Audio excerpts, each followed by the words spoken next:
Hello my dear students, क्या आप ये एससी वर्मा सर की बुक का चैलेंजिंग क्वेश्चन सॉल्व कर सकते हैं?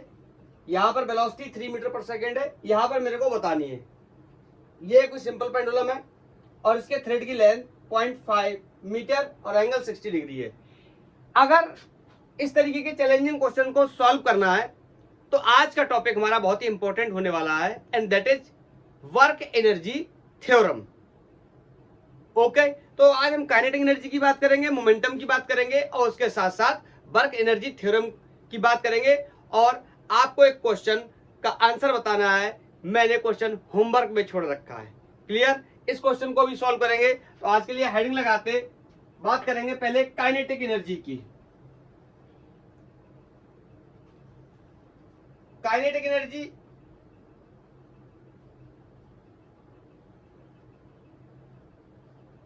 देखो, एनर्जी को एक्सप्लेन करने का तरीका या काइनेटिक एनर्जी को एक्सप्लेन करने का तरीका ये होता है कि जो ऑब्जेक्ट काम कर सकता है उसके पास एनर्जी होती है। That simple. अगर कोई ऑब्जेक्ट है जो मूव कर रहा है, मूव करके काम जो किया गया है वो काम क्या कहलाएगा? काइनेटिक एनर्जी कहलाएगा। बचपन से आप पढ़ते चले आ रहे होगे कि काइनेटिक एनर्जी की वैल्यू ½ mv² होती है। Is that clear? मतलब जब ऑब्जेक्ट क्या कर रहा है, मोशन कर रहा है, और मोशन करने के दौरान जो काम कर रहा है और जो काम कर रहा है वही काम क्या है? एनर्जी है। काम भी क्या है? एनर्जी है। और वही एनर्जी क्या कहलाती है? Kinetic energy. थोड़ा सा इसका डेरिवेशन देख लेते हैं कि किस तरीके से हम बात करने वाले हैं। बोलो, मैं आपसे बोलूं कि ये पार्टिकल है, इसने चलना शुरू किया है लेट्स से 0 से, और आफ्टर सम टाइम इसने कुछ वेलोसिटी अचीव कर ली है लेट्स से v। ऐसा करने में इसने कोई रास्ता s कवर किया है, ऑफ कोर्स 0 वेलोसिटी से चला है और बाद में वेलोसिटी अचीव करी है, तो ये कैसा मोशन होगा? ऑफ कोर्स एक्सेलरेटेड मोशन होगा। तो मेरे से कहा जाए कि वर्क कितना होगा, और आपको पता है वही वर्क क्या बन जाएगा? Kinetic energy. बोलो, तो body possess the energy in motion by virtue. बोलो, ऐसे करके डेफिनेशन भी लिख सकते हैं। डेफिनेशन वगैरह मैं नहीं लिख रहा हूँ, मुद्दे की बात पे आते हैं। तो बोलो, कैसे कैलकुलेट करेंगे work? Very simple. Displacement force और डिस्प्लेसमेंट वेक्टर का डॉट प्रोडक्ट हमें क्या दे देगा? वर्क। और बताओ, डिस्प्लेसमेंट भी पॉजिटिव एक्स डायरेक्शन में है, एक्सेलरेशन भी पॉजिटिव एक्स डायरेक्शन में। इट मींस जो फोर्स एक्ट कर रहा होगा वो भी पॉजिटिव एक्स डायरेक्शन में होगा। तो जो वर्क डन होगा that will be F S cos 0। Cos 0 की वैल्यू 1। W बोलो F, क्या लिखेंगे F? अरे फोर्स सिंपली हम लिख सकते हैं क्या? m a। मान लेते हैं इस ऑब्जेक्ट का मास को क्या है? m, और ये क्या हो गया? s माने डिस्प्लेसमेंट। अभी क्या करना है? इसकी वैल्यू को फाइंड करके ला रख देते हैं, एक्सेलरेशन की वैल्यू ला करके। बोलो, काइनेमेटिक्स की इक्वेशन का यूज कर ले रहा है, इक्वेशन नंबर 3 का b² - u² = 2as। बोलो, आपको पता है इनिशियल वेलोसिटी यहाँ क्या? 0। हम मान भी सकते थे लेकिन 0 ले रखा है तो 0 ही लेंगे। 2 यहाँ पे मेरे को एक्सेलरेशन निकालना है, तो ये 2s से मैंने क्या कर दिया? डिवाइड कर दिया। This is s, this is a। बोलो, a की वैल्यू को कोई इक्वेशन पुट कर दो, इक्वेशन फर्स्ट में। बोलो, पुट इन 1 कर दो, तो W will be equal to m। a की वैल्यू कितनी है? b² upon 2s into s। ये s से s क्या हो गया? Eliminate. W equal to ½ mv² आ गया। मतलब इतना काम किया है इस ऑब्जेक्ट ने, जब इसने s डिस्प्लेसमेंट को कवर करके b वेलोसिटी को अचीव किया है, तो इसने ½ mv² काम किया है। और हमें पता है जो काम किया है वही किसके बराबर होगा? काइनेटिक एनर्जी के बराबर। तो kinetic energy is very simple, ½ mv²। Is that clear? तो काइनेटिक एनर्जी का एक्सप्रेशन हमारे लिए क्लियर हो गया। बोलो, इज दैट क्लियर? हटा दूं? बोलो, हटा दूं? तो काइनेटिक एनर्जी क्या है? सिंपली किसी ऑब्जेक्ट ने क्या किया है? एनर्जी खर्च करी है या वर्क परफॉर्म किया है जब वो मोशन में है, that is called kinetic energy. Is that clear? बोलो, इज दैट क्लियर? अब आपने मोमेंटम के बारे में पढ़ाई हम लोग कर चुके हैं, तो हम क्या करने जा रहे हैं, मोमेंटम के और काइनेटिक एनर्जी के बीच में एक रिलेशन बनाने जा रहे हैं। और मैं ये मान के चल रहा हूं कि मोमेंटम अब आप लोगों को पता है, क्योंकि हम लोग फोर्स कॉन्सेप्ट की पढ़ाई कर चुके हैं, तो हमें पता है मोमेंटम क्या है। थोड़ा बहुत बता दूंगा, relation between kinetic energy and linear momentum. क्या रिलेशन होता है काइनेटिक एनर्जी और लीनियर मोमेंटम में? काइनेटिक एनर्जी को अभी अभी मैंने देखा के equal to half times of M B square, and momentum simply क्या होता है, mass and multiple product of the velocity is called momentum. Vector quantity होती है। ये सारी चीजें मुझे आपको बताने की जरूरत नहीं है, क्लियर है, हम सब जानते हैं। अब इसके बारे में इसलिए मैंने ज्यादा नहीं बताया, क्या मैंने ये भी नहीं बताया कि एनर्जी स्केलर क्वांटिटी। अरे भैया, वर्क स्केलर क्वांटिटी था, एनर्जी भी स्केलर क्वांटिटी है। वर्क को किस में नापते थे, जूल में नापते, तो काइनेटिक एनर्जी भी किस में नापेंगे, जूल में नापेंगे। क्लियर है? तो ये सब मैं बता नहीं रहा हूँ, मैं मानकर चल रहा हूँ छोटी छोटी चीजें आपको पता होंगी। क्लियर? हाँ, अभी आगे चल के थोड़ी बहुत और बात आपको बताऊंगा। तो बताओ यहां से मैं क्या कर दूं, काइनेटिक एनर्जी और मोमेंटम में रिलेशन बताना है, तो यहाँ पे वेलोसिटी की जगह मैं रख सकता हूँ P upon M will be equal to B.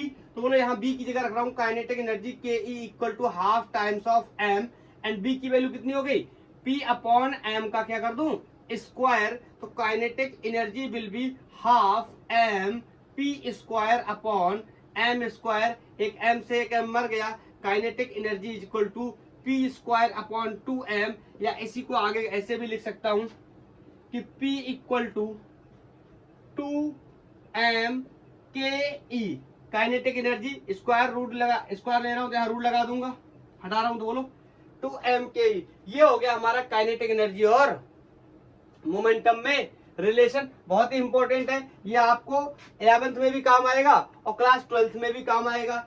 जब हम लोग मॉडर्न फिजिक्स की पढ़ाई करेंगे तो वहां पर पार्टिकल के वेव नेचर और पार्टिकल नेचर में जब हम रिलेशन बनाने जाएंगे डी ब्रोई हाइपोथेसिस से, तो ये वहां पर भी आपको काम आने वाला है। मैं भी इसे बता दे रहा हूं। क्लियर है? बोलो बोलो बोलो, क्लियर है? हाँ, क्या थोड़ी बहुत बातें इसके बारे में भी बता दूं? जैसे काइनेटिक एनर्जी, अगर मान लो कोई ऑब्जेक्ट चल रहा है, उसका वर्क पॉजिटिव आ गया, इसका मतलब उसकी काइनेटिक एनर्जी भी क्या होगी, पॉजिटिव। ही तो छोटी छोटी बातें हैं। वर्क नेगेटिव आ गया, इसका मतलब काइनेटिक एनर्जी भी क्या होगी, नेगेटिव। और वर्क क्या होगा, जीरो, इसका मतलब काइनेटिक एनर्जी भी क्या हो जाएगी, जीरो। हम डिस्कस कर चुके हैं प्रीवियस लेक्चर में, या फर्स्ट लेक्चर की बात करें work done by the constant force, उसके अंदर मैं डिस्कस कर चुका हूं कि वर्क पॉजिटिव, जीरो या नेगेटिव कुछ भी हो सकता है। Is that clear? सर मुझे ये रिलेशन बिल्कुल समझ आ गया, ये बहुत ही अच्छा रिलेशन मुझे लगा। ओके, अच्छी बात है, मजा आया। तो मैं इसके ऊपर एक ही क्वेश्चन सॉल्व करवाऊंगा, और वो क्वेश्चन डायरेक्टली हम लोग ले रहे हैं from the JEE Mains 2021। JEE Mains 2021 में लीनियर मोमेंटम और काइनेटिक एनर्जी को रिलेट करते हुए एक क्वेश्चन पूछा गया, और क्वेश्चन ने कहा kinetic energy of a moving body is becomes kinetic energy of a moving body becomes 4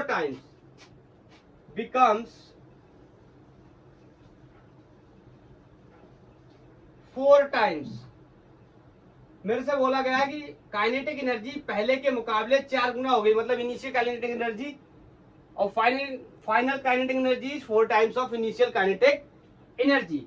तो मेरे से एक बहुत ही अच्छा सवाल पूछा गया है, बोल रहा है then percentage change in linear momentum, कितना परसेंटेज चेंज होगा लीनियर मोमेंटम में? जेई मेंस 2021 में पूछा गया। मैं आपको 4 ऑप्शन दे देता हूं, 100%, 200%, 300%, 400%। हो सकता है आप अनसॉल्व खोल के देखें तो ये ऑप्शन आपको अलग अलग मिले। मैंने ऐसे लिख दिए, जो ऑप्शन सही है बस उसको ले रखा है। बोलो, बिल्कुल ऑप्शन भी सही लिखे गए हैं। हाँ, अब समझना, अभी अभी मैंने पढ़ाई करी कि लीनियर मोमेंटम और काइनेटिक एनर्जी में रिलेशन 2m/ke था। जो इनिशियल, जो बेसिक इंफॉर्मेशन है वो मैं लिख लेता हूं कि जो इनिशियल काइनेटिक एनर्जी है लेट्स से उसको k मान लेता हूं, और जो फाइनल काइनेटिक एनर्जी है that is 4 times of initial kinetic energy. इतना मेरे को क्वेश्चन ने बताया है। क्वेश्चन ने कहा परसेंटेज चेंज बताओ। परसेंटेज चेंज तो बात की बात है, पहले तो मुझे लीनियर मोमेंटम के बारे में पता होना चाहिए। तो इनिशियली मोमेंटम में क्या मान लेता हूं, p मान लेता हूं, और फाइनल मोमेंटम क्या होगा पहले तो मुझे ये निकालना पड़ेगा। बोलो, आपको अगर इनिशियल मोमेंटम आपने p क्यों मान लिया, क्यों मान लिया, क्योंकि काइनेटिक एनर्जी को मैंने k मान लिया, that is half mv² is the kinetic energy. तो लीनियर मोमेंटम क्या हो जाएगा, mv।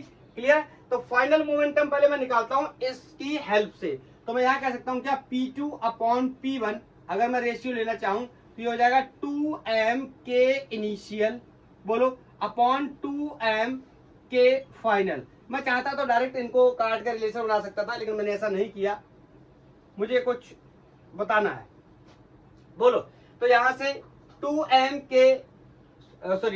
क्या हो जाएंगे, एलिमिनेट हो जाएंगे। या यहां से मैं आपको एक बात ऐसी भी बोल सकता हूं, अब क्वेश्चन के पॉइंट ऑफ व्यू से, कि यहाँ पे momentum is directly proportional to kinetic energy. तो इन वाले टर्म्स को अगर हम इग्नोर ही कर दें तो भी कोई फर्क नहीं पड़ता। मतलब मैं सिंपली इतना लिख दूं कि बॉडी का मास क्या है, सेम है भाई, मेरे बॉडी का मास सेम है। तो मैं कह सकता हूं कि यहां से देखना, momentum is directly proportional to under root times of K kinetic energy. Very clear, बोलो, वेरी सिंपल। तो फाइनल मोमेंटम मेरे को बताना है, इनिशियल मोमेंटम को मैंने p मान रखा है, बोलो, काइनेटिक एनर्जी इनिशियल कितना मान रखा है, k मान रखा है, फाइनल काइनेटिक एनर्जी को मैंने कितना मान रखा है, 4 टाइम्स ऑफ, क्वेश्चन ने दिया, मैंने माना नहीं है। तो ये अगर इसको मैं सॉल्व करूंगा तो final momentum will be equal to p का मल्टीप्लाई कर दिया। बोलो, ध्यान से देखो, ये रूट के है, ये बाहर आएगा तो ये 2 रह जाएगा, अंडर रूट के बाहर आएगा कौन, 4, और रूट के से रूट के कैंसिल हो जाएगा। मतलब फाइनल मोमेंटम इनिशियल मोमेंटम का क्या आ गया, हाफ आ गया। बोलो बोलो बोलो, फाइनल मोमेंटम इनिशियल मोमेंटम का, कुछ गड़बड़ हो गया, हाँ बिल्कुल गड़बड़ हो गया। यहाँ फाइनल ले रहे हैं तो यहाँ फाइनल लेना चाहिए ना, आप लोग भी छोटी छोटी मिस्टेक्स करवा देते हो मेरे से। बोलो, यहाँ पर फाइनल मोमेंटम ले रहा हूं, यहाँ पे इनिशियल मोमेंटम ले रहा हूं, तो यहाँ पे फाइनल काइनेटिक एनर्जी, तो फाइनल मोमेंटम मेरे को निकालना है। इनिशियल मोमेंटम को मैंने p मान रखा, final kinetic energy is 4 times of initial kinetic energy and this is the initial kinetic energy. इसी को आगे सॉल्व करूंगा तो ये 2 निकल के आ जाएगा, यहाँ बचेगा कितना, रूट के, और नीचे भी बचा कितना, रूट के से रूट के कैंसिल हो गया। Final momentum is 2 times of initial momentum. Is that clear. तो यहाँ से मेरे को एक बात पता चल गई कि इनिशियल मोमेंटम भी मैंने, फाइनल मोमेंटम भी मैंने निकाल लिया, इनिशियल मोमेंटम मुझे पता था। क्लियर। अब मेरे को परसेंटेज चेंज निकालना है, जो कि बहुत ही आसान है। 1 2 3 हटा रहा हूं, 1 2 3।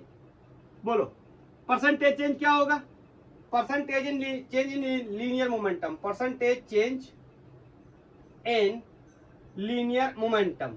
बोलो क्या होगा, क्या होगा, कैसे निकालेंगे। अरे वो ये आपने एरर्स के अंदर भी पढ़ा हुआ है, एरर्स में भी मैंने आपको बताया हुआ है। बोलो, final momentum minus initial momentum upon initial momentum multiply by 100, यही तो होता था। Delta P change in momentum, याद करो। अगर आप चाहो तो आप मेरा लेक्चर भी देख सकते हो, अगर आपको एरर्स आता है तो अच्छी बात, नहीं आता है तो आप टाइप कर सकते हो यूट्यूब पे एरर्स बाय गैंगवार फिजिक्स, आपको कई लेक्चर मिल जाएंगे। एरर्स के बर्नियर कैलिपर्स का भी बहुत अच्छा लेक्चर मिलेगा, बिल्कुल जेईई मेंस और एडवांस के लिए बनाया गया है। बोलो,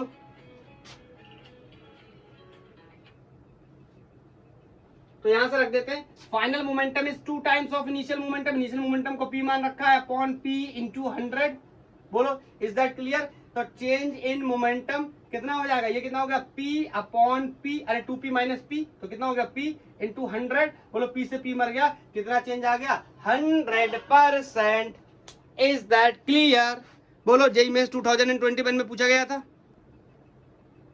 इस तरीके के आपको बहुत सारे सवाल मिलेंगे जब नीट या जेईई के अनसॉल्व्ड को आप खोलकर देखने की कोशिश करेंगे। नीट नीट में तो बहुत दिए होंगे। काइनेटिक एनर्जी इतनी है, मोमेंटम कितना हो गया, मोमेंटम इतना है, काइनेटिक एनर्जी कितने % हो गई, ये हो गया, वो हो गया। कॉन्सेप्ट क्या है? कॉन्सेप्ट ये है कि momentum is relation between momentum and kinetic energy. This is very important relation. इस रिलेशन को दिमाग में रखना है। कई बार काइनेटिक एनर्जी पूछ लेगा, मोमेंटम दे देगा, कई बार मोमेंटम पूछ लेगा, काइनेटिक एनर्जी दे देगा। जैसे मेरे केस में मैंने तो उसमें थोड़ा सा और बढ़ा लिया, परसेंटेज चेंज के बारे में भी बात कर ली, ताकि आप गाइड बॉक्स में जब क्वेश्चंस लगाने जाएंगे तो आपको वहां पर इजी लगेंगे क्वेश्चंस। बोलो। तो हमने बात कर ली लीनियर मोमेंटम की, हमने बात कर ली काइनेटिक एनर्जी की। अब आज हम अपने जो मेन टॉपिक है उस टॉपिक पे आते हैं जिसका नाम है वर्क एनर्जी थ्योरम। देखो काइनेटिक एनर्जी तो बताना ही है, बिना काइनेटिक एनर्जी को बताए वर्क एनर्जी थ्योरम को कैसे पढ़ाया जा सकता है, इतना तो आपको भी पता है। बोलो। तो हेडिंग है वर्क एनर्जी थ्योरम।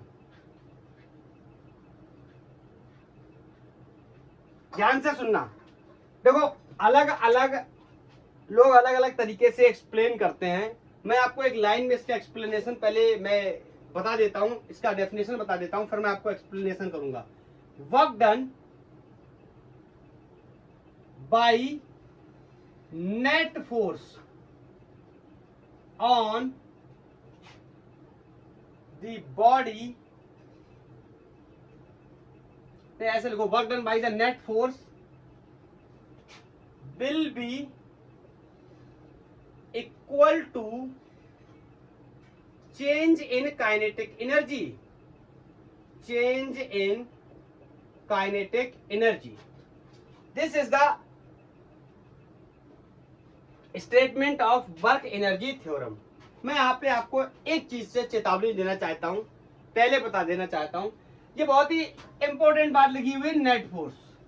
मैं कभी कभी ऐसे भी लिखवा देता हूं इसको कि work done by the all forces will equal to the change in kinetic energy. तो भी यही बात है, मतलब बहुत सारे फोर्स लग रहे हैं किसी पे, तो अलग अलग फोर्सेस का अलग अलग वर्क डन होगा। ये हम डिस्कस कर चुके हैं वर्क डन वाले लेक्चर में, previous to previous and previous lecture में। तो जितने भी वर्क डन होंगे उन सारे वर्क डन का मैं अगर ये बोल दूं कि सम कर दूं और इक्वल टू काइनेटिक एनर्जी होगा, तो भी एक यही बात है, यही बात है। चाहे मैं बोल दूं work done by the all forces will equal to the change in kinetic energy, चाहे मैं बोल दूं work done by the net force will equal to change in kinetic energy, चाहे मैं ये बोल दूं कि summation of all work done by the different force will be equal to the change in kinetic energy. ये तीनों बातें एक ही हैं, लेकिन सबसे अगर मुझे सटीक लिखना हो तो मैं ये लिख सकता हूं कि work done by the net force. ये सबका सूत्राधार है। कैसे? देखो कितने भी वर्क हो रहे हो तो सब पे अलग अलग फोर्स लग रहे होंगे, लेकिन उनका कोई ना कोई क्या बनेगा, सब नेट फोर्स बनेगा, वेक्टर सम बनेगा। Is that clear? हाँ। इंपॉर्टेंट बात क्या है कि वर्क एनर्जी थ्योरम में अगर किसी ऑब्जेक्ट के ऊपर मल्टीपल फोर्सेस काम कर रहे हैं तो आप ऐसा नहीं कह सकते कि W1 will be equal to change in kinetic energy. W1 will be equal to change in kinetic energy, ये बात क्या है? गलत है। W1 का मतलब किसी एक फोर्स ने जो काम किया है उस फोर्स के काम को हम चेंज इन काइनेटिक एनर्जी के बराबर नहीं लिख सकते। हम हमेशा क्या लिखेंगे? Work done bye all the forces, या ऑल द फोर्सेस को ही क्या लिख सकते हैं? Net force. सारे फोर्सेस का वेक्टर सम करेंगे तो नेट मिल जाएगा, तो work done by the net force. कभी भी एक फोर्स का जो वर्क डन है, सिंगल फोर्स का वर्क डन कभी भी चेंज इन काइनेटिक एनर्जी के बराबर नहीं होगा। आप ये गलती क्वेश्चंस में मत करना। आई थिंक मैंने आपको कॉन्सेप्ट की बात बता दी। अब मैं आपको इसका स्टेटमेंट मैंने आपको बता दिया, मैं इसको लिख करके बता देता हूं कैसे हम लिखेंगे। Work done by net force, और वर्क डन ये बताओ क्या होता है? Integral of force vector dot displacement vector, dr लिख दिया dx की जगह। बोलो क्या हो जाएगा? Change in kinetic energy. This is the statement of work energy theorem. यही है वर्क एनर्जी थ्योरम, यही वर्क एनर्जी थ्योरम है। हाँ, आप कहोगे सर मैंने पढ़ा work energy theorem for constant force, मैंने पढ़ा sir work energy theorem for the variable force. कोई फर्क नहीं पड़ता। मैंने आपको एक सिंगल लाइन में बताया है कि ये वर्क डन है। अगर आपको पता है फोर्स कांस्टेंट है तो डिस्प्लेसमेंट बाहर निकाल लेंगे और कांस्टेंट फोर्स के लिए लिख देंगे। तो आप चाहो तो इसको ऐसे लिखना चाहो ये वेरिएबल फोर्स के लिए है, work energy theorem for variable force. आप कांस्टेंट फोर्स के लिए लिखना चाहो तो आप लिख सकते हो क्या, डब्ल्यू, डब्ल्यू क्या है, नेट फोर्स का वर्क डन है या ऑल फोर्स का वर्क डन है, बोलो, विल बी इक्वल टू, तो क्या लिख दो इसको, अगर कांस्टेंट में लिखना हो तो एफ एस, बोलो, F vector dot S vector will be equal to change in kinetic energy, and change in kinetic energy को हम kinetic energy final minus kinetic energy initial, या half M final velocity minus half M initial velocity, या कुछ भी लिख सकते हैं इस तरीके से। बहुत सारी पॉसिबिलिटी है लिखने की। बोलो, इंपॉर्टेंट बात का, अगर फोर्स वेरिएबल है तो इस तरीके से लगाऊंगा, मतलब मुझे देखो वेरिएबल फोर्स और कांस्टेंट फोर्स से क्या संबंध है, आपको ये क्लियर हो गया। अगर आपको ये बात अभी तक नहीं आती वेरिएबल फोर्स से वर्क डन कैसे निकालते हैं, कांस्टेंट फोर्स से वर्क डन कैसे निकालते हैं, तो आपके पास एक गोल्डन अपॉर्चुनिटी है, आप जाइए और इसके जस्ट 2 प्रीवियस लेक्चर जो पड़े हुए हैं, पहला लेक्चर है work done by the constant force, आप उसको देखिए, and next is the work done by the variable force, जो कि मैंने ग्राफिकल मेथड से बताया। दोनों कॉन्सेप्ट आप अपने क्लियर कर लीजिए। बहुत ही अच्छे नीट और IIT के क्वेश्चंस भी लगवाए, एससी वर्मा सर की बुक के क्वेश्चंस भी लगवाए हुए। बोलो, इज दैट क्लियर? तो इसको हम ऐसे लिख सकते हैं। अभी आप अगर कहोगे प्रूफ कर लो तो देखो प्रूफ भी हम कर सकते हैं बहुत ही आसानी से। बताओ, ये स्टेटमेंट नोट कर लिया, बोलो, ये स्टेटमेंट नोट कर लिया। हाँ, मैं इसमें एक बात और बता देता हूं, मैंने कंजर्वेटिव और नॉन कंजर्वेटिव फोर्स के बारे में बताया प्रीवियस लेक्चर में। देखो, इस स्टेटमेंट का कंजर्वेटिव फोर्सेस या नॉन कंजर्वेटिव फोर्सेस से कोई लेना देना नहीं है। इसका सिंपल मतलब है जितने भी फोर्सेस लग रहे हैं, इधर कंजर्वेटिव है और या नॉन कंजर्वेटिव है, हमारे लिए मैटर नहीं करता, हमें सारे फोर्सेस का वर्क डन करना है। आप और चाहो तो मैं इसको एक्सप्लेन कर सकता हूं कि जैसे इस पे कोई फोर्स F1 लग रहा है, F2 लग रहा है, F3 लग रहा है, इस तरीके से बहुत सारे फोर्सेस लग रहे होंगे, तो इन सबके वर्क डन भी हो रहे होंगे, मे बी किसी का जीरो भी होगा, क्या फर्क पड़ता है। तो मैं ऐसे भी लिख सकता हूँ W1 इस फोर्स का वर्क डन, W1 इसका, W2 इसका, W3 सबके अलग अलग है, सबको जोड़ के भी मैं बोल सकता हूँ यही किसके बराबर हो जाएगा, चेंज इन काइनेटिक एनर्जी। ये तो एक्सप्लेनेशन है, क्लियर। किसी का जीरो हो गया, लेट्स से मान लो इसका जीरो हो गया तो इसका जीरो कर देंगे। आई थिंक मैं अपनी बात को अच्छे से बता पा रहा। बोलो, change in kinetic energy will be equal to the work done by the net force. अगर वेरिएबल फोर्स है तो इंटीग्रेशन करके पहले वर्क डन निकालेंगे और वर्क डन को निकाल करके बराबर कर देंगे चेंज इन काइनेटिक एनर्जी। अगर आपको निकालना नहीं आता है वेरिएबल फोर्स से वर्क डन कैसे निकालते, तो आप जाओ मेरा लेक्चर नंबर 2 देखो, वर्क एनर्जी पावर का, आपको पता चल जाएगा। यूट्यूब पे टाइप करो work energy power variable force by गैंगबॉर फिजिक्स। एक सेकेंड, क्लियर। तो वर्क एनर्जी थ्योरम का कॉन्सेप्ट क्लियर है। चलो इसका प्रूफ लगा लेते हैं, प्रूफ लगा लेते हैं।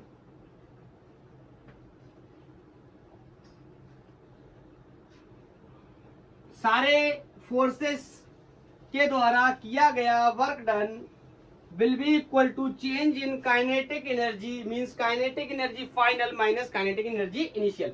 जैसे मेरे पास एग्जांपल के लिए एक ये कोई ऑब्जेक्ट है, ये u वेलोसिटी से चल रहा है और फाइनली इसकी वेलोसिटी कुछ b हो गई, ठीक है, एंड ऑफ कोर्स इसके पास कोई ना कोई एक्सेलरेशन होगा, नहीं तो वेलोसिटी चेंज नहीं होगी, और इसने कोई ना कोई रास्ता कवर किया है, लेट्स से कोई s रास्ता कवर किया है। हम प्रूफ कर रहे हैं क्या, वर्क एनर्जी थ्योरम का प्रूफ लगा रहे हैं, वो भी किसके लिए लगा रहे हैं, for constant force, constant force के लिए लगा रहे हैं, क्लियर है। आपको पता है एक्सेलरेशन कांस्टेंट है, इसका मतलब फोर्स कैसा है, कांस्टेंट है।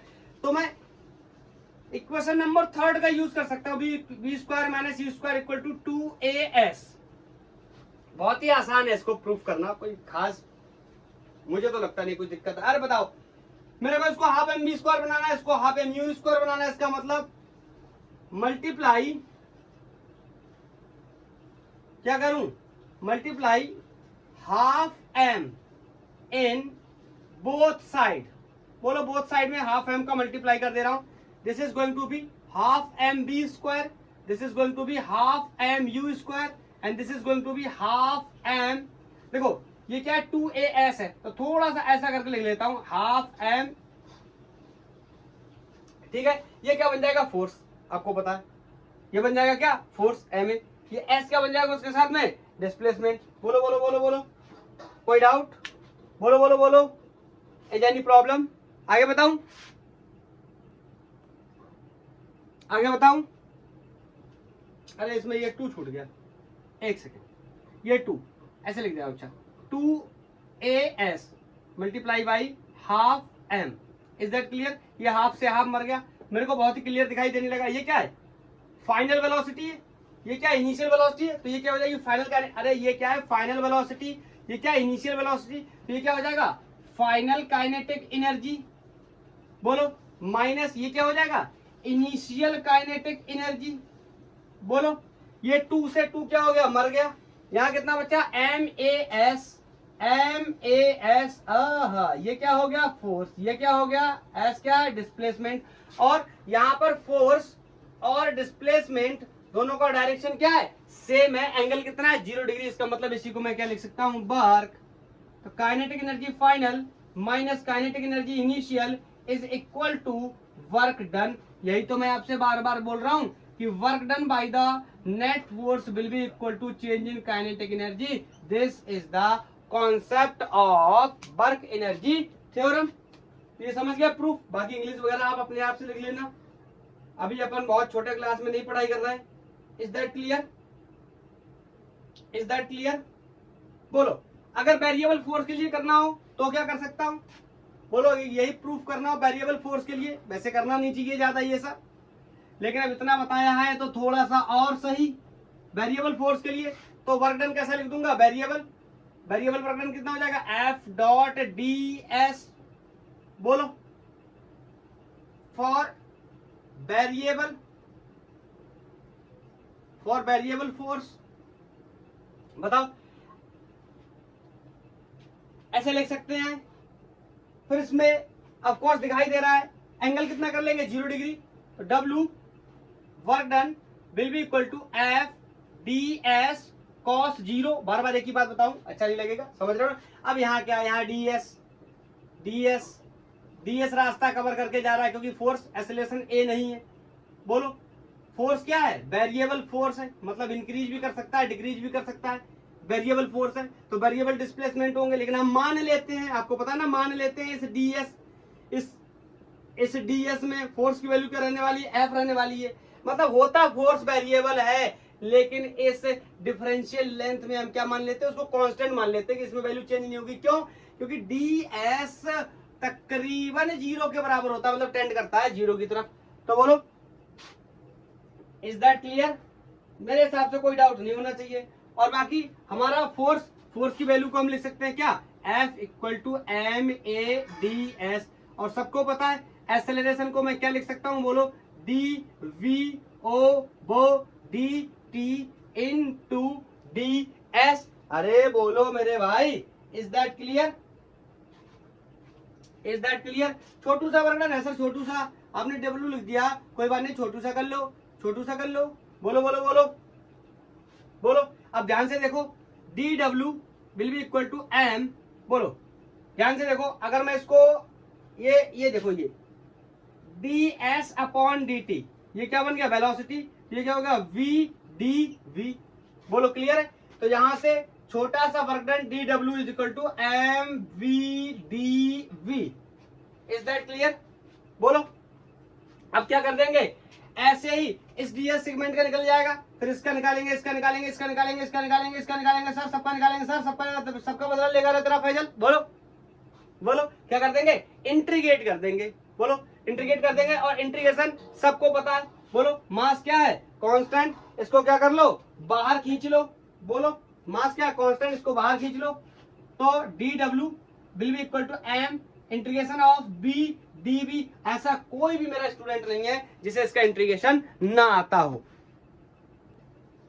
मैंने आपको बहुत बार इसका इंटीग्रेशन बताया हुआ है, क्या x to the power n means power में एक क्या करना है ऐड करना है, टोटल पावर को क्या करना है डिवाइड करना है, मतलब b²/2 हो जाएगा। लिमिट्स का देख लेते, बोलो यहां से चलना शुरू किया तो मान लिया मैंने कोई u वेलोसिटी थी और मान लिया उस समय कोई वर्क डन नहीं था, आप मान भी लो कोई वर्क डन था तो भी कोई फर्क नहीं पड़ता, बोलो बाद में वेलोसिटी कोई b हो गई तो वर्क डन w हो गया, तो dW will be w upper limit minus lower limit will be m, इसका integration b²/2 limit from u to b, तो बोलो w इज इक्वल टू, ये हाफ को क्या कर लेता हूं बाहर, लिमिट लगाया, पहले बी की जगह बी, फिर बी की जगह यू, बोलो साफ साफ दिखाई देने लगा कि ये क्या हो रहा है, हाफ एम बी स्क्वायर हो रहा है, ये हाफ एम यू स्क्वायर हो रहा है. This is final kinetic energy, this is initial kinetic energy. So work done will be equal to the change in kinetic energy.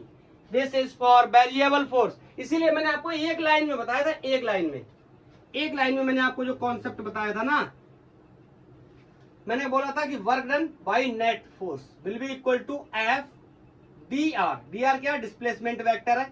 कोई जरूरी नहीं है एक्स में, कोई जरूरी नहीं है वाई में, कोई जरूरी नहीं है जेड में, 2D में भी हो सकता है. हम सॉल्व कर चुके हैं सारे क्वेश्चंस को इस तरीके के. और ये किसके बराबर हो जाएगा, final kinetic energy minus initial kinetic energy, या चेंज इन काइनेटिक एनर्जी भी लिख सकते हैं. बोलो is that clear, is that clear. तो पहले एक दो इजी सवाल ले लेते हैं, फिर सवालों का लेवल बढ़ाएंगे. तो मैं क्वेश्चन को नोट कर देता हूं, वीडियो को पॉज करके. टाइम जाने वाला है क्योंकि मेरे को इसमें एससी वर्मा सर की बुक का क्वेश्चन लगवाना है, एक इंक्लाइन प्लेन का भी लगवाना है, और एक अच्छे अच्छे क्वेश्चंस लगवाने, तो थोड़ा टाइम सेव कर लेता हूं.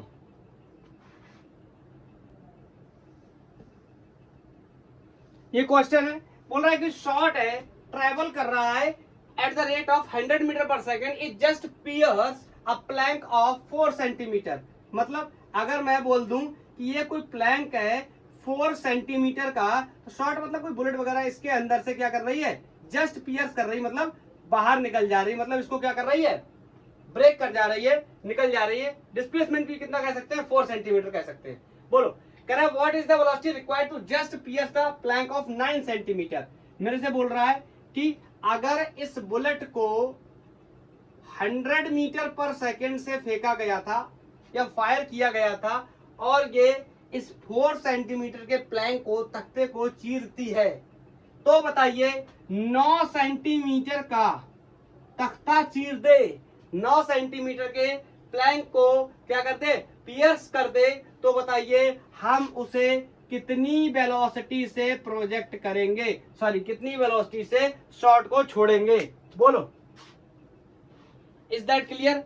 बहुत ही आसान होने वाला है मेरे लिए. यूज करने जा रहा हूं क्या, वर्क एनर्जी थ्योरम. बोलो वर्क एनर्जी थ्योरम यूज करूंगा.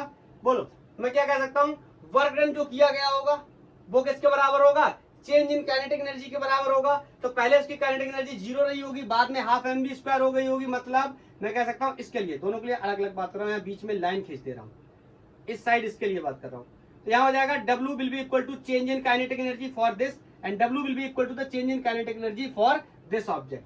ओके, तो यहाँ कह सकता हूँ क्या, फोर्स इनटू डिस्प्लेसमेंट. डिस्प्लेसमेंट कितना है इसका, 4 सेंटीमीटर. फोर्स दोनों ही केसेस में क्या है, सेम, क्योंकि शॉट जिस बंदूक से भी छोड़ा जा रहा है या जहां से भी छोड़ा जा रहा है वो ऑब्जेक्ट क्या है, सेम है. तो इसके लिए लिख सकता हूँ क्या, F. डिस्प्लेसमेंट कितना हो गया, S2. अरे यार cos थीटा तो 0 हो गया ना, आप समझ रहे होगे, बार बार एक ही बात को बताने का कोई मतलब नहीं है. बोलो ये हो गया हाफ, ये हो गया m, ये हो गया v स्क्वायर. बोलो ये हो गया हाफ, ये हो गया m, और इसको क्या, दोनों को v तो नहीं मान सकते, इसको v1 मान लो, तो इसको v2 कर लो. बोलो इसको v1 स्क्वायर. बोलो तो मैं क्या कह सकता हूं, ये दोनों बराबर है, वर्क तो बराबर होंगे, तो दोनों को क्या कर लेता हूं, 1/2 कर लेता हूं. मुझे 2 बताना है तो 2/1 कर लेता हूं, 2/1. तो ये क्या हो जाएगा, S F(S2) upon F(S1) will be equal to half M B2 square upon half M B1 square.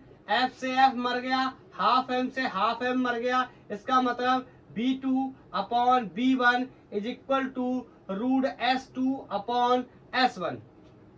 Is that clear. यहाँ पे वैल्यू डाल देता हूं. बोलो S2 की वैल्यू 9 क्वेश्चन में दे रखी, सेंटीमीटर में ही रख लेता हूं, बाद में मीटर में कन्वर्ट कर लूंगा, या चाहो तो कर लो. तो रेशियो है, आपको पता है, मर जाएगा सिंपली. अरे यार कहां से आए हो, अब तो मीटर हो गया. ये कितना है 4, अब तो मीटर हो गया. यही तो बोल रहा था मर जाएगा, रेशियो है. तो कितना बचा 3, रूट के बाहर निकालूंगा 3/2. तो ये हो गया B2 upon B1 is equal to 3/2. so I can say B2 will be equal to B1 times of 3/2. तो यहाँ से वैल्यू को सॉल्व कर लेंगे. B1 की वैल्यू 100 दे रखी है क्वेश्चन में, 3/2 कर लेंगे. देखो 100 का आधा 50, या 150 आ जाएगा, मैं लिख दे रहा हूं, अपने आप से समझते रहना। 150 metre per second. Is that clear? Work energy theorem का कॉन्सेप्ट हम लगा पाए, इस वजह से इस सवाल को हमने क्या कर लिया, सॉल्व कर लिया। बोलो नेक्स्ट 2 सवाल नॉर्मल लेवल के, फिर सवाल का लेवल बढ़ाएंगे। ये नेक्स्ट क्वेश्चन है, मेरे से बोल रहा है कि एक कोई बुलेट है जिसका मास 50 ग्राम है, 200 मीटर पर सेकंड की वेलोसिटी से चल रही है और ये किसी प्लैंक में इमर्ज करी है, ठीक है। उसके बाद बोल रहा है कि बुलेट एंटर करी है और यहां से निकलती है। जब यहां से बुलेट निकलती है तो इसके पास सिर्फ 10% रह जाती है, क्या, काइनेटिक एनर्जी। बोल रहा है what is the emergent speed of the bullet is, मतलब मेरे को यहाँ पर बुलेट की निकलने वक्त वेलोसिटी चाहिए। तो बताओ 10% रह जाती है का मतलब 90% एनर्जी खर्च हो जाती है वर्क करने में। भाई इसके अंदर चली होगी, वर्क करना पड़ा होगा तो वो खर्च हो गई 90%, 10% बची। तो सबसे पहले क्या कर लेता हूं, इनिशियल काइनेटिक एनर्जी है, इस बात का कैलकुलेशन कर लेता हूं। इनिशियल काइनेटिक एनर्जी कितनी है, दैट इज हाफ। 50 ग्राम को मैं किलोग्राम में कन्वर्ट कर लेता हूं। वेलोसिटी इज 200 और उसका क्या करना है, स्क्वायर करना है, तो कितना हो जाएगा 200 इंटू 200। क्लियर है? इस इनिशियल काइनेटिक एनर्जी को मैं कैलकुलेट करूंगा तो ये कितना हो गया, 2 दूनी 4, 4 पंजे 20, 20 बटे 2 10, इससे 3 से 3 मर गए, 1000 जूल। 1000 जूल आ गई। बोलो और फाइनल काइनेटिक एनर्जी कितनी बची, फाइनल काइनेटिक एनर्जी कितनी बची, 10% ऑफ इनिशियल, 10% ऑफ किसकी, initial kinetic energy, 10% initial kinetic energy. तो इसका 10% निकालोगे तो बहुत आसान है, 1000 का 10% कितना आ जाएगा, 100। अरे कैलकुलेट करके भी देख सकते हो, जिसको निकालना है यहाँ बता दे रहा हूं। 1000 मल्टीप्लाई बाई 10% निकालना है। बोलो तो ये आ जाएगा, इससे 0 गया, 0 गया, कितना आ गया, 100। मतलब 100 जूल एनर्जी ले करके निकलता है कौन, बोलो। तो ये जो 100 जूल की एनर्जी है, जब यहां से ये बुलेट निकल रही तो उसके पास कितनी एनर्जी है, 100 जूल। और 100 जूल एनर्जी को ही ये वर्क में बदल सकता है, मतलब 100 जूल एनर्जी से ही काम कर सकता है, मतलब इसके पास काइनेटिक एनर्जी कितनी है, 100 joule. So I can write half mv square will be equal to the w। So half mv square is equal to 100। लेके निकल रहा है तो 100 का ही काम कर सकता है।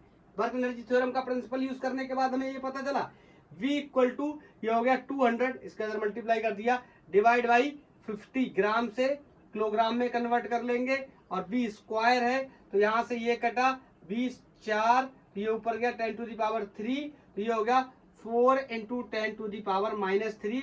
अब इसका क्या ले लेंगे, स्क्वायर रूट ले लेंगे। बोलो स्क्वायर रूट ले लेंगे, तो स्क्वायर रूट लेने के बाद मुझे इसकी वेलोसिटी पता चल जाएगी। अब ये तो ले ही लोगे ना, ठीक है। तो यहां से ये कोई वेलोसिटी आ गई होगी, अरे यार 4 है तो 3 दशमलव समथिंग आएगा, 3.2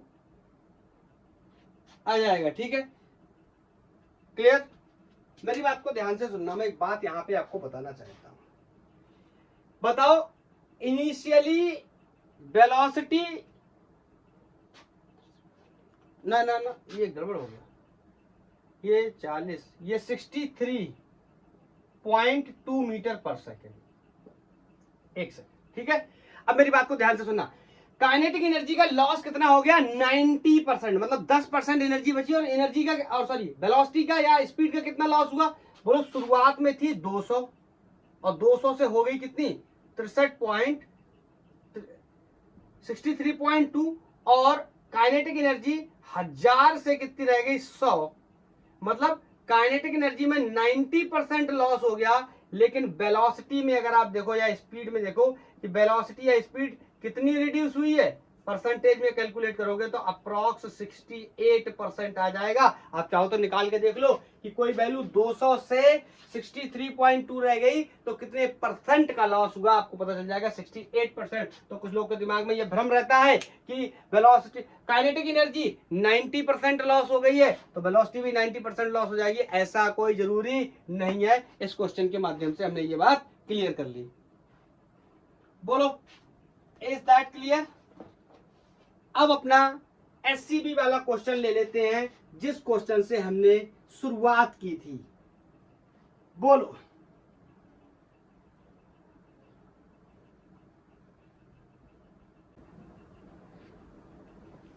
अब एससीबी वाला क्वेश्चन कर लेते हैं।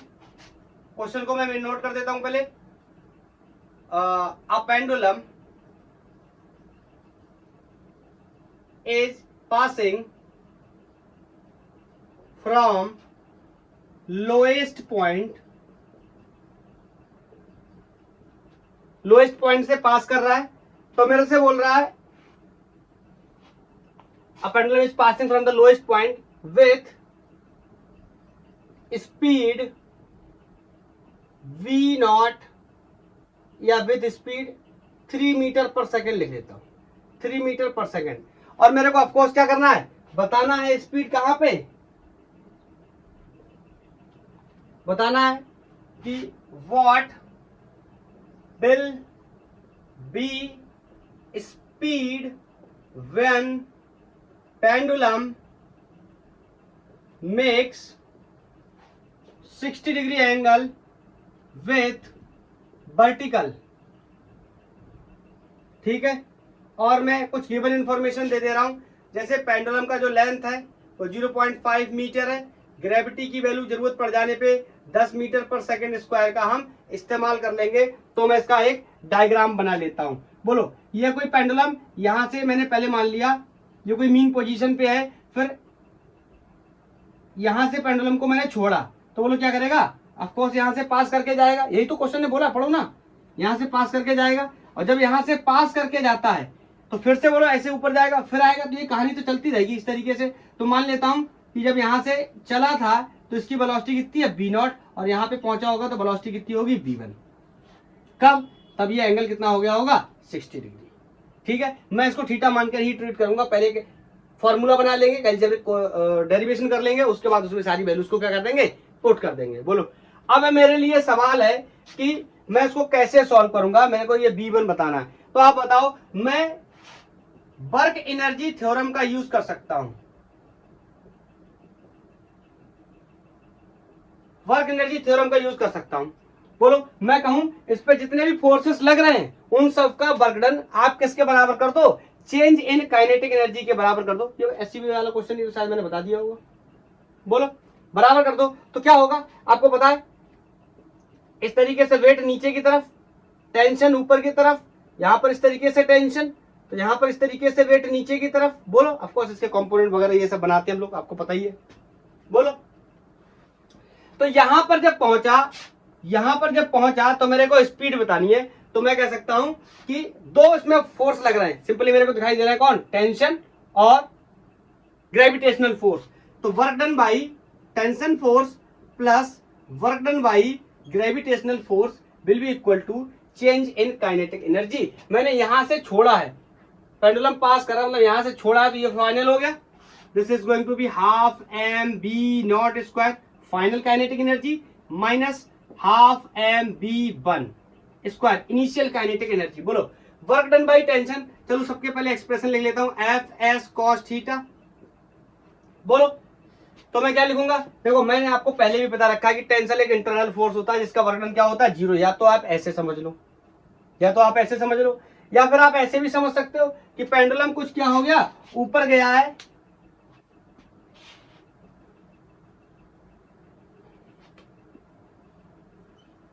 पेंडुलम यहां चला गया इस तरीके से। बोलो, तो इसका डिस्प्लेसमेंट ये देखो कुछ इस तरीके से है, तो बोलो ये टेंशन थोड़ा सा ज्यादा टिल्ड होके बन गया, तो ये टेंशन और डिस्प्लेसमेंट के बीच में कितना एंगल हो जाएगा, 90 डिग्री। तो बोलो work done by tension force कितना हो जाएगा 0। वैसे भी आपको पता है इंटरनल फोर्सेस का वर्क डन कितना होता है 0, प्लस मैंने जानबूझ के बताया, कुछ लोग तो बताते भी नहीं कि यहाँ टेंशन का वर्क डन कैलकुलेट करना है, सीधे लिखते हैं work done by the gravitational force और कर देते हैं, लेकिन हमें क्या करना है सब फोर्सेस के द्वारा वर्क डन करना है। इसका वर्क डन 0 होता है, ये बात मैं 2 बार डिस्कस कर चुका हूं, मैं लेक्चर नंबर फर्स्ट में डिस्कस कर चुका हूं जब हमने बात की थी work done by the constant force की। तो बोलो यहाँ पे एफ एस। अब बोलो इसके रिगार्डिंग अगर बात करें, इसके रिगार्डिंग बात करें तो ये इतनी हाइट ऊपर उठ गया है एच, बोलो ये इतनी हाइट ऊपर उठ गया है, ये इस तरीके से एम जी नीचे की तरफ फोर्स, ये एच निकालना है, इस की पूरी लेंथ एल है। बताओ, अब मैं ये टी वगैरह हटा दे रहा हूं, मेरा इनसे लेना देना नहीं है, तो बताओ ये लेंथ भी तो एल है। अगर मैं इसका कंपोनेंट लूं तो बोले इतनी वैल्यू वेक्टर के नियम से इतनी वैल्यू एल कॉस थीटा हो जाएगी, इसमें किसी को कोई डाउट नहीं होना चाहिए। कितनी वैल्यू, मार्क एरो बना रहा हूं, यहां से यहां तक की टोटल वैल्यू कितनी एल। मैं कहूं ये कितना होगा, तो आप बताओ ये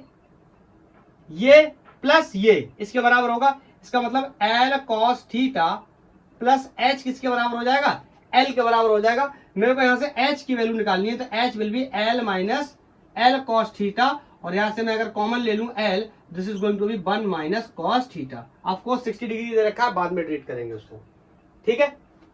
मैं यहाँ पे अभी थीटा ही मान के चल रहा हूं। बोलो तो निकाल लेंगे इसका वर्क डन कितना हो जाएगा, एफ एस या एच लिख लेता हूं यहाँ पे एंड कॉस 0। बोलो अरे फोर्स की डायरेक्शन एंड डिस्प्लेसमेंट की डायरेक्शन सेम डायरेक्शन में आपको बता, वो तो नीचे है। अरे भैया समझने की कोशिश करो, थोड़ा बहुत दिमाग लगा लिया करो। बोलो will be equal to half M V not square my, अच्छा यहाँ पे एक काम हम कर सकते हैं क्या, हाफ एम को मैं कॉमन कर सकता हूं V not square minus B one square. इसको थोड़ा सा सॉर्ट आउट कर लेता हूं, फोर्स की वैल्यू एम जी, एच की वैल्यू यहां से लिख लेता हूं L 1 minus cos theta, is that clear, और ये वाला कॉस 0 डिग्री, ओके। तो यहां से half M V not square minus B one square. अब ध्यान से देखो, इस 2 को इधर मल्टीप्लाई कर दूंगा और ये m से m क्या हो जाएगा, एलिमिनेट हो जाएगा, ये हो जाएगा 2gl 1 minus cos theta will be equal to V not square minus B one square. मेरे को बी वन की वैल्यू निकालनी है, तो बी वन को इधर ले आता हूं, इसको उधर भेज दूंगा, तो B one square will be equal to B not square, ये उधर जाएगा माइनस हो जाएगा, minus 2gl 1 minus cos theta. Let me check about the visibility, yes it is visible. तो मैं कह सकता हूं अगर मैं इसका स्क्वायर रूट लेना चाहूं तो यहां से स्क्वायर हटाऊंगा तो पूरे पे क्या आ जाएगा रूट। तो ये हो गया जनरल एक्सप्रेशन किसका, स्पीड का। इस जगह पे कितनी स्पीड होगी, इतनी स्पीड होने वाली है। अब जो भी हमें न्यूमेरिकल वैल्यूज दे रखी हैं उन न्यूमेरिकल वैल्यूज को मैं डाल देता हूं, तो मैथमेटिक्स में हमारा कोई एक नंबर में आंसर आ जाएगा। तो बोलो यहां से मैं लिख सकता हूं क्या, b1 is equal to B not की वैल्यू इस बॉटम पे इस जगह पे 3 मीटर पर सेकंड से पास कर रहा है। अब क्वेश्चन को दोबारा से पढ़ लो, तो ये 3 का स्क्वायर कितना हो जाएगा 9 माइनस 2, जी की वैल्यू को 10 ट्रीट कर सकता हूं, length of the pendulum is 0.5 and this is 1 minus cos 60 cos 60 की वैल्यू सबको पता होती है हाफ होती, क्लियर। तो b1 will be equal to 9 minus, बोलो इसका इसमें मल्टीप्लाई करेंगे तो ये कितना हो जाएगा 5 और दूनी 10, क्लियर। यहां 1 में से हाफ गया, हाफ बचेगा 1 प्लस का, तो हाफ प्लस का बचेगा इंटू हाफ। बोलो इसमें से ये गया कितना बचा 4 बचा नहीं 5 10 में से 10 बटे, अरे 10 का 1/2 से मल्टीप्लाई किया 5, तो b1 कितना आ गया इनसाइड द रूट 4। इसका मतलब यहां पर वेलोसिटी 2 मीटर पर सेकेंड होगी, सबको पता है ऊपर से नीचे आएगा वेलोसिटी बढ़ेगी। बोलो तो ये एससीबी का क्वेश्चन था, इस तरीके से हमने सॉल्व कर लिया, बहुत इजी था हमारे लिए। बोलो is that clear. Next question,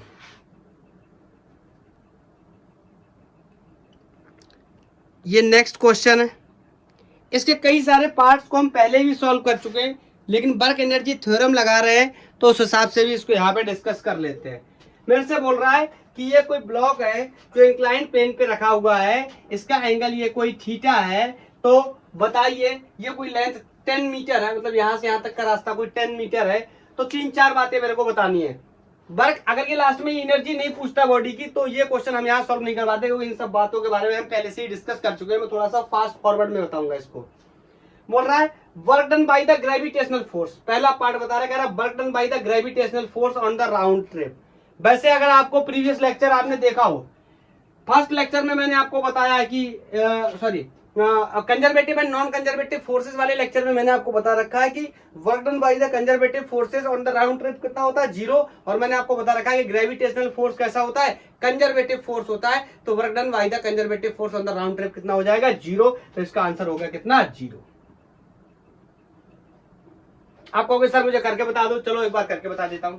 मतलब राउंड ट्रिप का मतलब समझ रहे हैं, एक बार नीचे से ऊपर ले जाने में, एक बार ऊपर से नीचे आने में। तो एक बार प्लस आएगा, एक बार उतना ही आएगा माइनस में, तो आंसर नेट क्या हो जाएगा, 0। चलो एक बार आपको बता देता हूं। तो यहाँ पे थोड़ा इसका एफबीडी बना लेता हूं। बोलो ये इस तरीके से mg, तो ये यहाँ पे हो गया कितना, mg का ये एंगल थीटा, तो ये एंगल भी थीटा, ये हो गया mg का कॉस थीटा। तो यहाँ पर आ गया क्या, mg का साइन थीटा। बोलो ऊपर की तरफ चल रहा है तो नीचे क्या लगेगा, फ्रिक्शन लगेगा। फ्रिक्शन की बात बाद में करेंगे, पहले ग्रेविटेशनल फोर्स की बात कर रहे हैं। तो बोलो अब ध्यान से सुनो, बार बार मैं आपको एक ही बात बता रहा हूं कि ग्रेविटेशनल फोर्स, अब देखो दो कंपोनेंट है ग्रेविटेशनल फोर्स के, एक ये है एक ये है। ध्यान से सुनो, ये वाला बता भी चुका हूं, इसको एक्सप्लेन भी कर चुका हूं। इस तरीके से डिस्प्लेसमेंट हो रहा है, जो भी कोई एल लेंथ है 10 मीटर है, तो इसके द्वारा बनाया गया वर्क डन कितना हो जाएगा, 0। मतलब परपेंडिकुलर कंपोनेंट तो किसका, ग्रेविटेशनल फोर्स का, बनाएगा ही नहीं वर्क डन। बोलो कौन बना सकता है, हम बार बार बात डिस्कस कर चुके हैं, जो फोर्स के और डिस्प्लेसमेंट किसके होते हैं, पैरेलल डायरेक्शन में होते हैं, या फोर्स और डिस्प्लेसमेंट एक ही डायरेक्शन में, वो क्या बनाते हैं, वर्क। तो ये तो कंफर्म हो गया, ये वाला नहीं बनाएगा। अब इसकी बात करें अगर हम, ये वाला बनाएगा, ऑफ कोर्स बनाएगा। देखो क्या होगा, work done will B force, displacement और थोड़ा सा फास्ट फॉरवर्ड कर लेते हैं, कॉस थीटा। अब ध्यान से सुनना, mg नीचे की तरफ है और पार्टिकल ऊपर की तरफ जा रहा है, तो मैंने अपवर्ड जर्नी को मैं ले रहा हूं, किसको, अपवर्ड जर्नी को पहले मैं ले रहा हूं, ठीक। तो बताओ फोर्स नीचे, डिस्प्लेसमेंट ऊपर, तो बोलो कैसे आने वाला है, 180। और कैसा आने वाला है, माइनस का। मैं वैल्यूज को नहीं रखूंगा, बिल्कुल ऐसे रखने जा रहा हूं। तो ये f की वैल्यू कितनी हो गई, mg साइन थीटा। बोलो डिस्प्लेसमेंट कितना हो गया, l, और आंसर किसमें आ गया, माइनस में। तो ये हो गया minus mg sine theta into l। ये सब मास वगैरह ये सब नहीं रख रहा हूं, ठीक है। और अगर मैं कंसीडर करूं क्या, डाउनवर्ड जर्नी डाउनवर्ड, तो बोलो अगर ये नीचे आएगा, डिस्प्लेसमेंट भी नीचे, फोर्स भी नीचे, बोलो तो वर्क भी कैसा होगा, पॉजिटिव। मतलब एफ एस कॉस 0, एफ कितना हो जाएगा, ये वाला फोर्स कितना हो जाएगा, mg साइन थीटा। बोलो ये हो गया फोर्स, और डिस्प्लेसमेंट कितना हो जाएगा, यही l या 10। बोलो तो ये कैसा हो गया, w equal to mg l sine theta, ये डाउनवर्ड हो गया।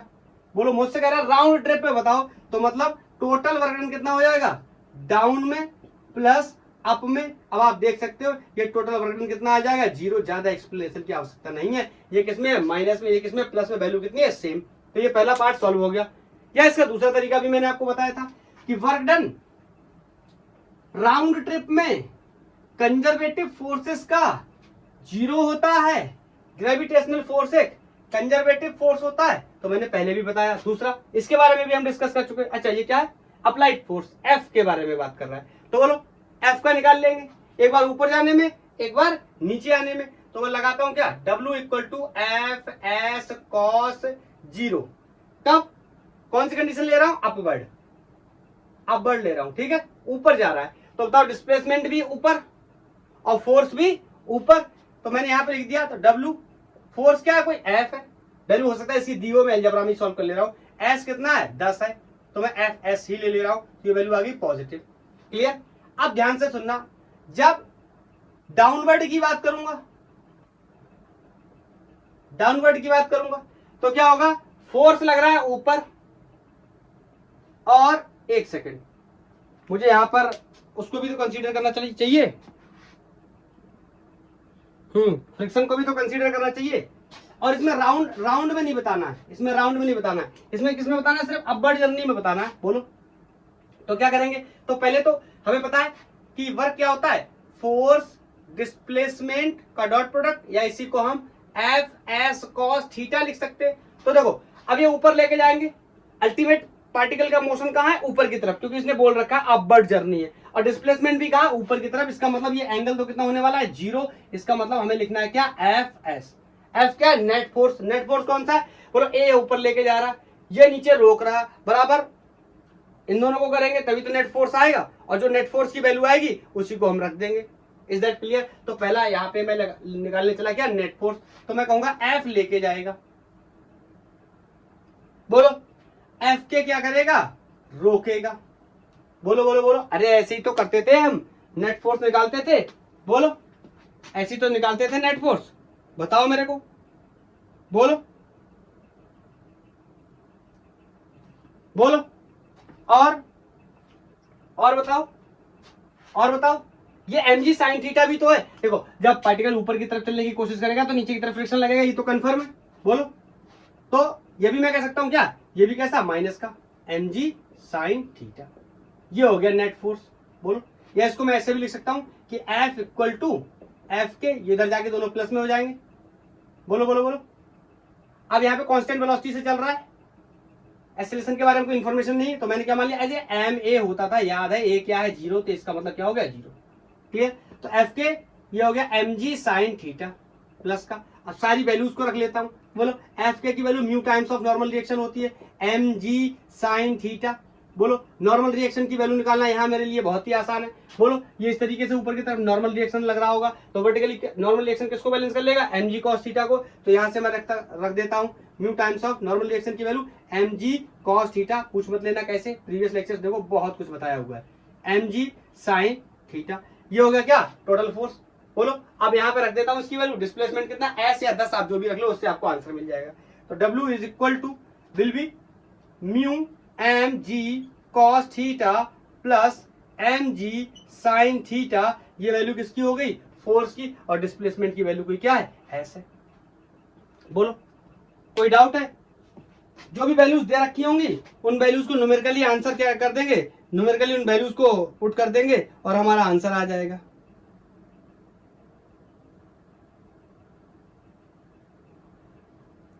बोलो क्लियर है।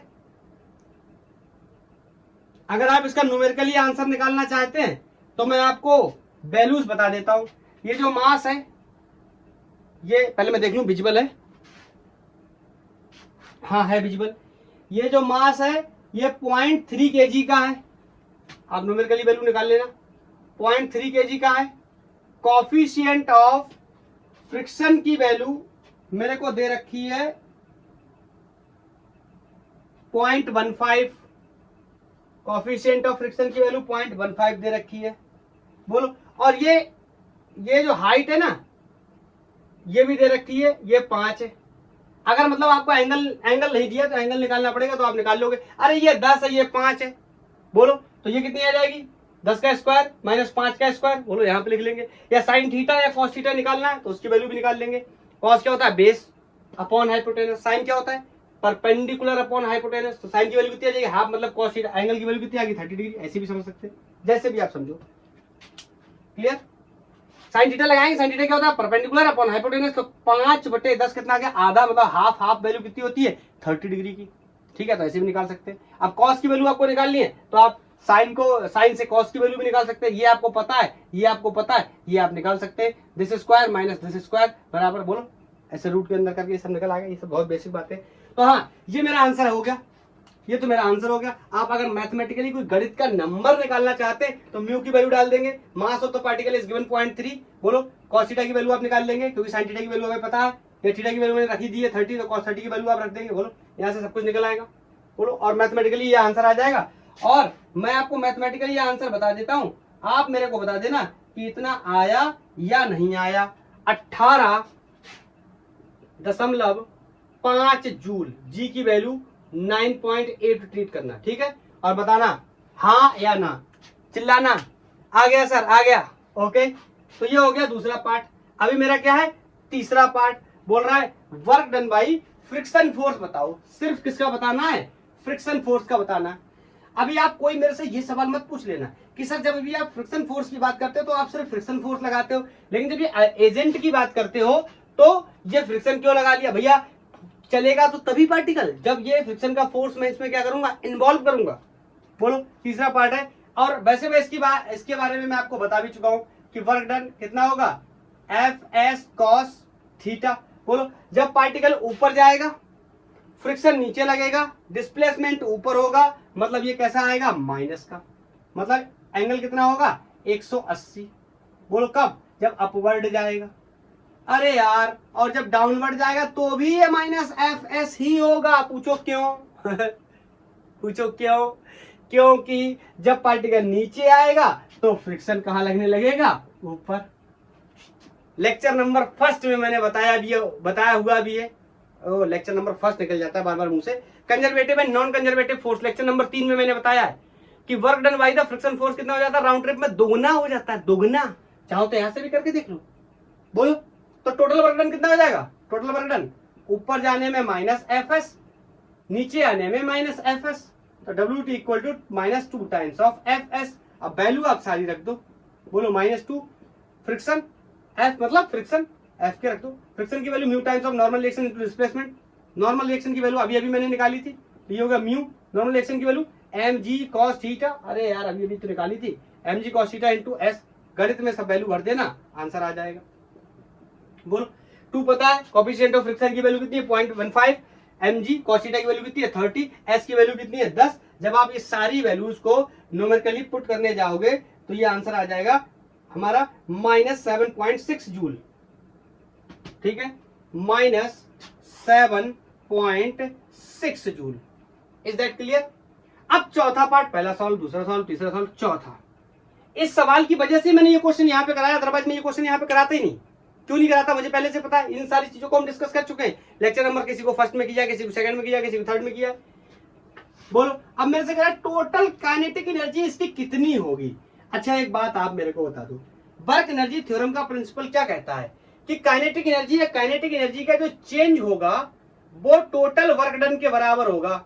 बोलो work done by the net forces, तमाम फोर्सेस लग रहे हैं, work done by the all forces. तो देखो मैं कह सकता हूं क्या, work done by gravitational force plus work done by external agent plus work done by friction force will be equal to change in kinetic energy. इन सबको जोड़ दो, यही काइनेटिक एनर्जी के बराबर आ जाएगा। ये मैंने निकाला, 0 आया। इसकी वैल्यू मैंने निकाली एक्सटर्नल एजेंट की, देखो आपने लिखा होगा कुछ 18.5 करके, ऐसे मैंने आपको वैल्यू भी बताई होगी। बोलो 18.5 करके कोई ऐसे मैंने आपको वैल्यू भी बताई होगी। बोलो और फ्रिक्शन का अभी निकाला था -7.6, यही किसके बराबर हो जाएगा, चेंज इन काइनेटिक एनर्जी या फिर काइनेटिक एनर्जी के बराबर। तो यहां से आंसर आ जाएगा कि काइनेटिक एनर्जी की वैल्यू कितनी बची। बोलो 18.5 में से 7.6 जाएंगे तो बताओ कितने बचेंगे, 10.9 जूल। आई थिंक ये क्लियर है क्वेश्चन।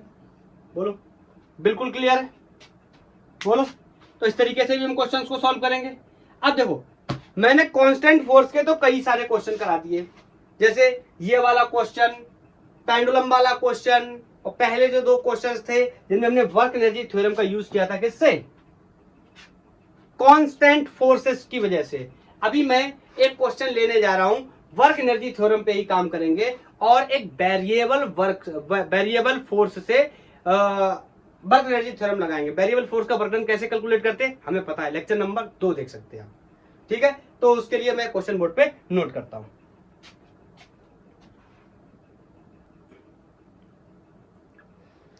ये कोई क्वेश्चन दिया है, उसका विवरण दिया है, एक्सप्लेनेशन दिया है।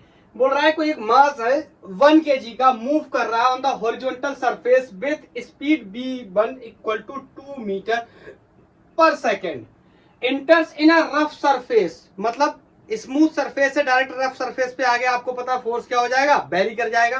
दैट्स व्हाई ये वेरिएबल का क्वेश्चन है। Surface from 0.1 meter to 2.01 meter. ठीक है, ठीक है। The retarding force F is proportional in that given region is FR equal to -K/x, where K क्या है, एक कांस्टेंट है जिसकी वैल्यू हमें दे रखी क्वेश्चन में।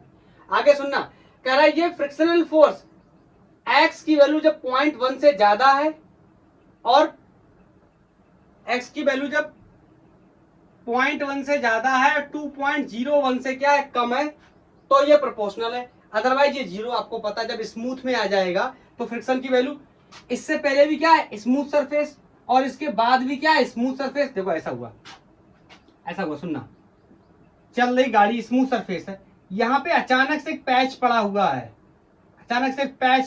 है, तो जब गाड़ी इसमें एंटर करेगी तो ऑफकोर्स क्या लगने लगेगा फ्रिक्शन, और यहीं तक ही तो लगेगा, इसके आगे तो लगेगा नहीं।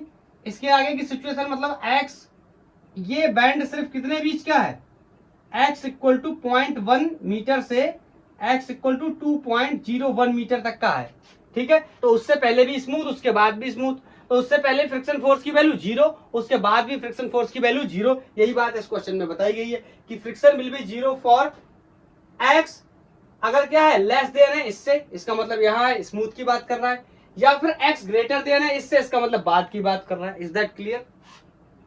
के की वैल्यू मैंने आपको बता दी, कह रहा what is the final kinetic energy and speed, final speed of the block as it crosses through the patch, मतलब जब ये ब्लॉक यहां से निकलता है तो यहां पर इसकी फाइनल काइनेटिक एनर्जी कितनी होगी और इसकी फाइनल वेलोसिटी कितनी होगी।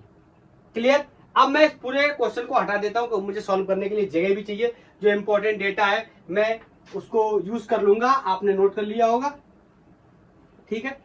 मेरे से बोल रहा है बताओ ये कैसा फोर्स है, वेरिएबल फोर्स है। सर मुझे तो पता नहीं चला वेरिएबल फोर्स है, कोई बात नहीं, आप फोर्स को देखो क्या है, F इक्वल टू minus times of K upon X. जैसे जैसे जैसे जैसे x की वैल्यू बदलेगी वैसे वैसे फोर्स की वैल्यू बदलेगी। बोलो तो ये क्या है, वेरिएबल फोर्स है, तो इसका वर्क डन निकालूंगा, काइनेटिक एनर्जी के चेंज के क्या कर दूंगा, बराबर कर दूंगा, तो बोलो work done will be equal to the change in kinetic energy. Work energy theorem का इस्तेमाल करने चला मैं, बोलो force minus K upon X, limits वगैरह मुझे पता है सब, बाद में यूज कर लेंगे। तो वर्क एनर्जी थ्योरम का यूज किया या पहले चलो लगा लेता हूं, वर्क एनर्जी थ्योरम मैंने आपको बताया था क्या, वर्क एनर्जी थ्योरम का स्टेटमेंट मैंने आपको बताया था, याद आया, F dot D R is equal to change in kinetic energy, और इसी को ही मैंने क्या लिखा था, वर्क के बराबर। मैंने कहा था वेरिएबल फोर्सेस के लिए अलग से निकाला था, याद आया, प्रूफ किया था। मैंने कहा था ये क्या है, ये डब्ल्यू नीचे कैसे आ गया पता नहीं, बोलो। तो वर्क निकाल लेंगे वेरिएबल फोर्स का और उसको क्या करेंगे, इंटीग्रेट करेंगे, हमारा काम हो जाएगा। बोलो तो इंटीग्रेशन तो आपको आता ही है भैया, इतने सारे क्वेश्चन हम लोग कर चुके हैं, इवन हम लोग पूरी पढ़ाई कर चुके हैं वेरिएबल फोर्सेस की। बोलो तो मैं इसको, मेरे को फाइनल काइनेटिक एनर्जी भी बतानी है, तो थोड़ा सा सुधार के लिख लूं क्या, ऐसे ऐसे ऐसे। अब देखो ये एक्स डायरेक्शन में चल रहा है ना, तो इसको एक्स ही मान लेता हूं। अरे रोड पे चल रहा है तो एक्स डायरेक्शन में ही चलेगा भाई, में थोड़ी चल जाएगा, रोड पे उड़ जाएगा क्या, क्या पता सर, कोई बात नहीं, तुम्हारे केस में उड़ेगा। बोलो फाइनल काइनेटिक एनर्जी बतानी है तो इसको जोड़ दूंगा बाद में। अब सुनना, फोर्स की वैल्यू यहाँ पे दे रखी है मेरे को क्या, minus K upon x, question में दे रखी है देखो, into D x, end of course angle कितना हो जाएगा, यहाँ पर जब मैं लिखने जाऊंगा F D x cos theta, cos theta की वैल्यू कितनी हो जाएगी, 0 डिग्री। क्यों, रोड पर ही गाड़ी चल रही है और फोर्स भी उसी के प्रोपोर्शनल है, डिस्प्लेसमेंट और फोर्स। बोलो बोलो बोलो, इज दैट क्लियर? ओके, तो ये हो गया यहाँ पे kinetic energy final minus kinetic energy initial. मेरे को बताओ ये के तो क्या है, कांस्टेंट, तो इसको माइनस के को मैंने बाहर कर लिया, अंदर बचा 1 upon X D x, final kinetic energy minus initial kinetic energy. मुझे लिमिट्स भी लगानी है, क्वेश्चन में आप देखोगे तो लिमिट कहां से है, 0.1 से लेके 2.01 तक दिया हुआ है, इतने में ही तो ये फोर्स काम कर रहा है, उससे पहले और उसके बाद क्या है, स्मूथ ट्रैक है। तो बताओ आगे इसको सॉल्व करने चला तो माइनस के, बोलो 1 अपॉन एक्स डी एक्स का इंटीग्रेशन मैं आपको बहुत बार बता चुका हूं कि 1 अपॉन एक्स का integration with respect to D X क्या होता है, ln x होता है। तो ये हो गया ln x, लिमिट, अच्छा ln x limit from 0.1 to 2.01, बोलो। और ये हो गया हमारा final kinetic energy minus initial kinetic energy. बोलो आगे चाहो तो इसको सॉल्व कर लो, लिमिट डालो, लिमिट क्या हो जाएगी, हमेशा कैसी पड़ती है, upper limit minus lower limit, तो कितना हो जाएगा ln 2.01 minus ln 0.1 will be equal to change in kinetic energy final minus initial. बोलो यहां से माइनस, आपको पता है ln का फॉर्मूला मैं यहां पे बता देता हूं, ln a अपॉन b का फॉर्मूला होता है ln a minus ln b। मतलब अगर ln a माइनस b है तो इसको हम बटे में भी लिख सकते हैं, अपॉन में भी लिख सकते हैं, ये बेसिक फॉर्मूले आपको पता होने चाहिए। तो ln 2.01 अपॉन 0.1, ये कोई मन से नहीं लिख रहा हूं इस तरीके से, ये फॉर्मूला होता है ln a अपॉन b का। तो यहाँ पे साफ साफ क्लियर है ना, ln या log, तो ये a माइनस ln b मैंने लगा दिया। बोलो, will be equal to change in kinetic energy final minus kinetic energy initial. Is that clear? अब बोलो, यहां से k की वैल्यू मुझे क्वेश्चन में गिवन है, अब ln को सॉल्व करना है। ln को सॉल्व करने के लिए आप चाहो तो इसको क्या कर लो, log के टर्म में कन्वर्ट कर लो, log के टर्म में कन्वर्ट कर लोगे तो log के टर्म में कन्वर्ट करोगे, या डायरेक्ट आप log बेस e के टर्म में कन्वर्ट करना चाहोगे तो 2.303 इंटू log बेस कितना हो जाएगा 10, ये सब बेसिक बातें पता होनी चाहिए, नहीं पता है तो आप याद रखो, upon 0.1 kinetic energy final minus kinetic energy initial. ln को मैंने log बेस 10 में कन्वर्ट कर दिया तो ये 2.303 आ गया, e में कन्वर्ट करता तो ये वैल्यू नहीं आती। Is that clear? अब सवाल में कुछ नहीं बचा है, इसकी वैल्यू सबकी रख देते हैं। आई थिंक k की वैल्यू -5 करके कुछ दी थी, नहीं +5 जूल थी, तो ये हो गया 0.5 इंटू 2.303 और log, इसको सॉल्व करोगे तो log इन दोनों को सॉल्व करोगे, इसको सॉल्व तो कर ही लोगे कि नहीं कर पाओगे? बोलो, इन दोनों को सॉल्व करने के बाद मैं आपको वैल्यू बता दे रहा हूं, ये आने वाली है 1.3032। Is that clear? मेरे से बोल रहा है अब काइनेटिक एनर्जी फाइनल बताओ, तो पहले काइनेटिक एनर्जी इनिशियल भी तो लिख लो। बताओ, इनिशियल काइनेटिक एनर्जी मुझे पता है 2 मीटर पर सेकंड से चल रहा था, गाड़ी का मास दिया होगा कुछ ना कुछ, मास मैं भूल गया, नहीं 1 किलो है, याद है 1 किलो मास है और 2 मीटर पर सेकंड से चल रहा है, तो 1/2 इंटू 1 इंटू 2.5 mv स्क्वायर, 2 से चल रहा था शायद, तो ये 4, तो ये कितना हो गया 2। तो बोलो ये इधर आके क्या हो जाएगा, इसमें ऐड हो जाएगा। बोलो क्लियर है? उधर -2 हो रहा है तो इधर आके क्या हो जाएगा, ऐड हो जाएगा।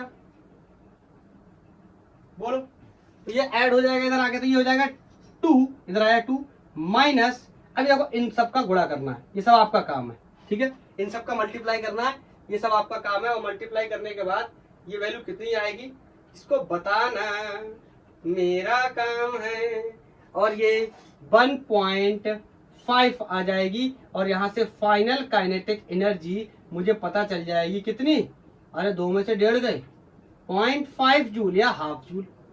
बोलो, इज दैट क्लियर? और मेरे लिए नेक्स्ट क्वेश्चन भी इसमें पूछा गया है कि फाइनल वेलोसिटी बताओ, तो ½ mv फाइनल स्क्वायर ही किसके बराबर हो जाएगा, काइनेटिक एनर्जी फाइनल के स्क्वायर के बराबर। इसकी वैल्यू कितनी है 0.5। मास ऑफ द ब्लॉक मुझे पता है तो वेलोसिटी निकाल सकता हूं, तो v final will be equal to, इसमें इसका मल्टीप्लाई किया 5 दूनी 10 कितना हो गया 1 अपॉन m। क्लियर? अरे इसमें भी कोई दिक्कत है क्या? इसका इसमें मल्टीप्लाई किया तो 5 दूनी 10, चलो 1 हो गया, m डिवाइड हो गया। बोलो, मास की वैल्यू जो भी हो वो डाल दो, आंसर हमारा निकल के बाहर आ जाएगा। बोलो, मास की वैल्यू कितनी है 1, तो यहाँ पर 1 रखोगे तो answer will be 1 metre per second. जब पैच में घुसा था तो 2 मीटर पर सेकेंड की वेलोसिटी से घुसा था, और जब पैच से बाहर निकला तो उसकी वेलोसिटी कितनी रह गई, 1 मीटर पर सेकेंड रह गई। क्यों? क्योंकि फ्रिक्शन की वजह से। अब मेरे को यहाँ पे एक चीज और बतानी थी, वैसे तो स्प्रिंग फोर्सेस के बारे में बताना था और वर्णन कराना था, और ये इस प्रिंसिपल पे भी लगाना था, लेकिन लेक्चर की लेंथ बहुत हो रही है और गर्मी जरूरत से ज्यादा हो रही है, तो मैंने अब डिसाइड किया है, मैं सोच रहा हूं कि मैं स्प्रिंग की पूरी पढ़ाई ही अलग कर देता हूं, एक लेक्चर बनाऊंगा सेपरेट स्प्रिंग का, जिसमें स्प्रिंग का फोर्स, स्प्रिंग के ऊपर वर्क कितना होता है, स्प्रिंग की पोटेंशियल एनर्जी, सब कुछ बताऊंगा वहां पे। तो ठीक है, मैं इस लेक्चर को यहीं पे रोक देता हूं। ठीक है, आज के लिए इतना ही। थैंक यू, धन्यवाद। पढ़ाई करते रहिए। अगर आपका कोई सजेशन है तो आप बता सकते हैं। आई थिंक बहुत ही वैल्यूएबल कंटेंट है, बहुत ही वैल्यूएबल लेक्चर है। अच्छे से पढ़ाई करिए और वैरायटी ऑफ प्रॉब्लम्स को ट्राई करिए।